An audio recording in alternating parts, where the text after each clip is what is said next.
అనంత భక్తి సనాతన ధర్మ ఛానల్కి స్వాగతం. ఓం శ్రీ గణేశాయ నమః. ఓం శ్రీ సరస్వతియే నమః. ఓం శ్రీ గురుభ్యో నమః. గురు బ్రహ్మ గురుర్విష్ణు గురుర్దేవో మహేశ్వరః. గురు సాక్షాత్ పరబ్రహ్మ తస్మై శ్రీ శ్రీ గురవై నమః. ఈ శ్లోకం అందరికీ తెలుసు, కానీ ఈ శ్లోకం ఎలా పుట్టింది, మొదట ఎవరు పలికారు, ఎందుకు పలికారు, ఈ శ్లోకం వెనుక ఉన్న విషయం ఏమిటో ఇప్పుడు తెలుసుకుందాం. పూర్వం కౌత్సుడు అనే పేద పిల్లవాణ్ణి విద్యాధరుడు అనే గురువుగారు తన ఆశ్రమానికి పిలుచుకువచ్చి తనకు తెలిసిన అన్ని విద్యలు నేర్పాడు. ఒకసారి గురువుగారు పని మీద కొన్ని రోజులు బయటకు వెళ్ళాడు. గురువుగారు తిరిగి వచ్చే వరకు కౌత్సుడు ఆశ్రమాన్ని చక్కగా చూసుకున్నాడు. గురువుగారు తిరిగి వచ్చిన కొన్ని రోజులకు కౌత్సుడి చదువు పూర్తయింది. కౌత్సుడిని తీసుకెళ్లడానికి తల్లిదండ్రులు వచ్చారు. కానీ కౌత్సుడు తాను గురువుగారి దగ్గరే ఉంటానని, ఇంటికి రానని ఖరాఖండిగా చెప్పి తల్లిదండ్రులను వెనక్కి పంపేశాడు. వాళ్ళు వెళ్ళిన తరువాత గురువుగారు కారణం అడిగాడు. అప్పుడు కౌత్సుడు ఇలా చెప్పాడు: గురువుగారు, మీరు కొన్ని రోజుల క్రితం బయటకు వెళ్ళినప్పుడు మీ జాతకం చూశాను. మీరు సమీప భవిష్యత్తులో మీకు భయంకరమైన రోగంతో ఇబ్బంది పడతారు. అందుకే మిమ్మల్ని వదిలి వెళ్ళలేను అని చెప్పాడు. జాతకం ప్రకారం కొన్ని రోజులకు గురువు గారికి క్షయరోగం వచ్చింది. ఆ కాలంలో క్షయకు సరైన చికిత్స లేకపోవటంతో కాశీకి వెళ్ళి దాన ధర్మాలు, పుణ్యకార్యాలు చేయాలని గురు శిష్యులు కాశీకి వెళ్లారు.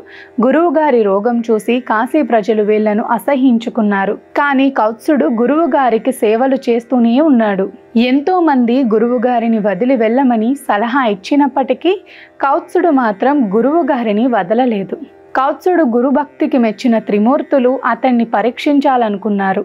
మొదటగా బ్రహ్మ మారువేషంలో వెళ్ళి గురువుని వదిలేయమని సలహా ఇచ్చాడు.